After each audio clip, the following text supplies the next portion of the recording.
सच्चिदानंद रूपाय। कौन कौन से रूप हैं ठाकुर जी के? पहला सत्य रूप है। सत्य किसे कहते हैं? जो तीनों कालों में विद्यमान रहे उसे सत्य कहा जाता है।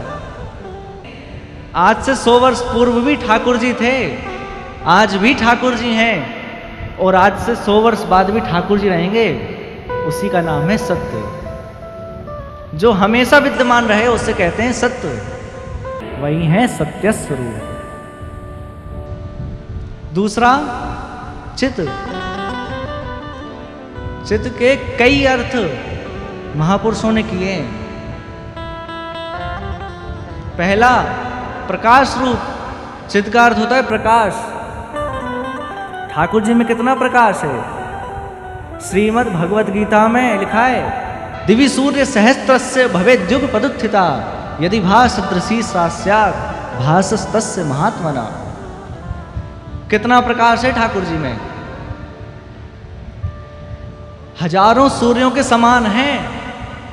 हजारों सूर्यों के प्रकाश को मिलाकर जितना प्रकाश होता है ना, उतना ठाकुर जी में है। प्रकाश के जो समुद्र हैं उनको प्रकाश कहीं से लेना नहीं पड़ता।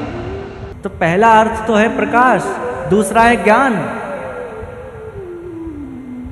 जो ज्ञान के समुद्र हैं, कितना ज्ञान है?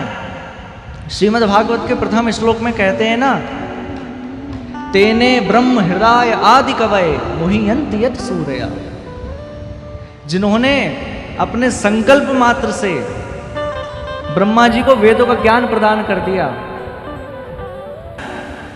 ठाकुर जी चैतन्य स्वरूप हैं।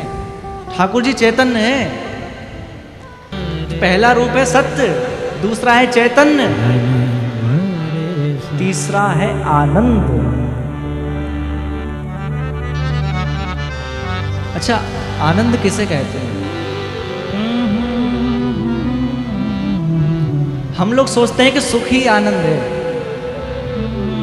परंतु सुख और आनंद ही अलग अलग वस्तु हैं।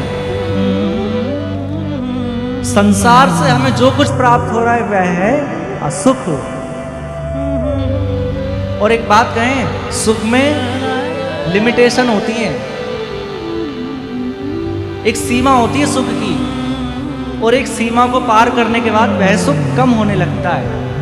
आनंद किसे कहते हैं? जिसको एक बार इस श्रीमद् भागवत का रस लग गया और वह जीवन पर्यंत इसको सुनेगा, कभी नहीं उबेगा। यही आनंद है।